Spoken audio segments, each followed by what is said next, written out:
Alright, so Brown has recruited me to sell these cards. So now I'm recruiting you. Who is this guy again? Don't worry about Professor Brown. He drives a Sonata. I think it's fine. So anyways, ISO cards. They're literally the wave of the future. These things sell themselves. Who uses exposure charts anymore? That's such a great attitude, Mike. I'm just trying to help invest in your future, my friend.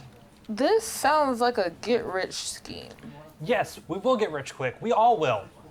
Didn't you lose a lot of money on that other investment? The email one? You know what, John?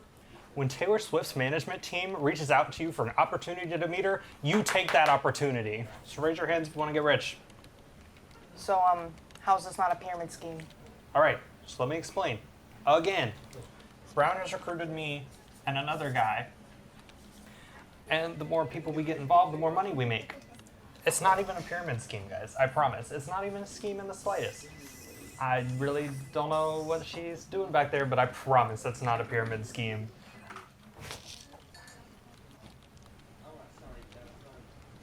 I gotta make a call. So, exposure charts, or more precisely, the exposure triangle. While I can't speak on if you actually need to buy an exposure chart or one of those cards and carry it around with you, but they are useful to know, and there was a time when people did walk around with them.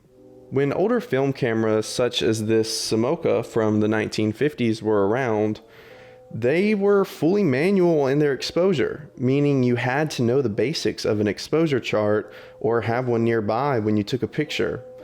Knowing the basics of the exposure chart is actually still really useful today. And if you plan on shooting in manual with a camera, they are a need to know. So the basic exposure chart looks like this.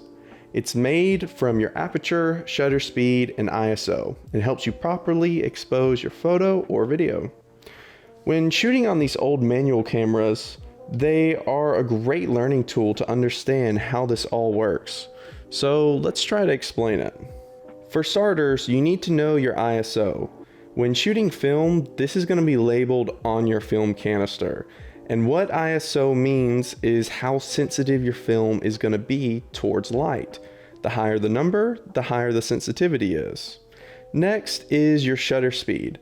This is how long the shutter or the gate of the camera is going to be open towards light, letting it come in.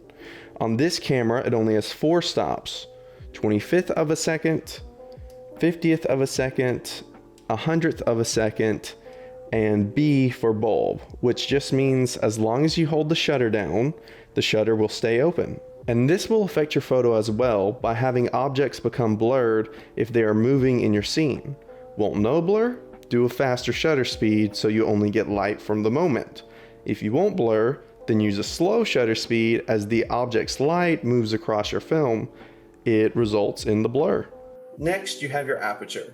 This is normally found on your lens and controls the iris, making it smaller or wider.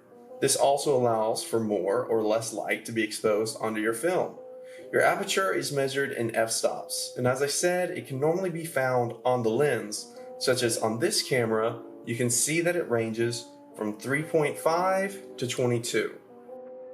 This also affects your image by the blur or bokeh in the background.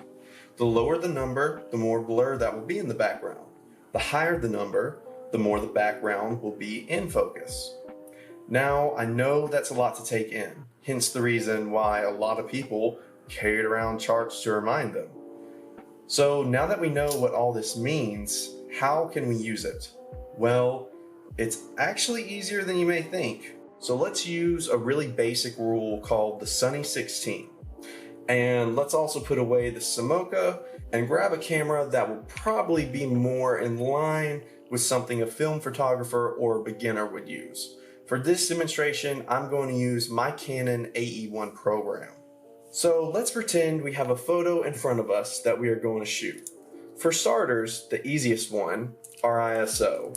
Because this is built into the film, we already know what it is. And I'll use a ISO of 400, which is a common everyday ISO film stock.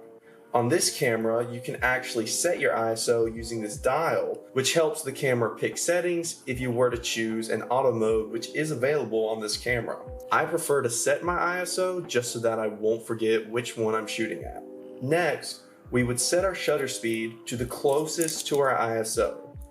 In this case, since we're using ISO 400, we would set our shutter speed at 500. Finally, we would shoot at an f-stop of 16, hence the name of the rule, the Sunny 16.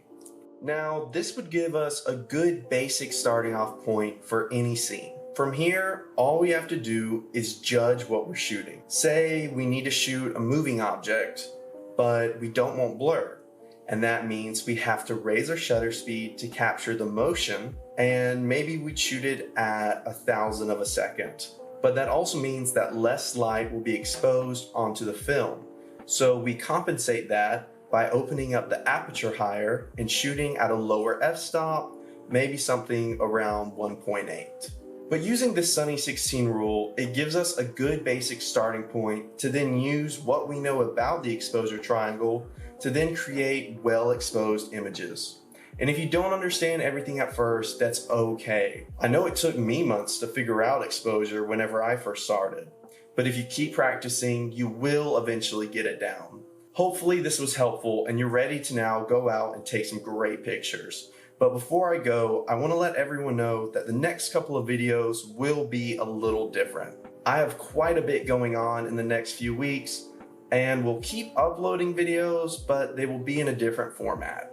Instead of giving you my usual camera spill, instead, I'm going to do a few video essays where I cover some topics regarding a certain genre of movies and a recent TV show. So keep an eye out for those. But for now, go take some pictures, and as always, thanks for watching.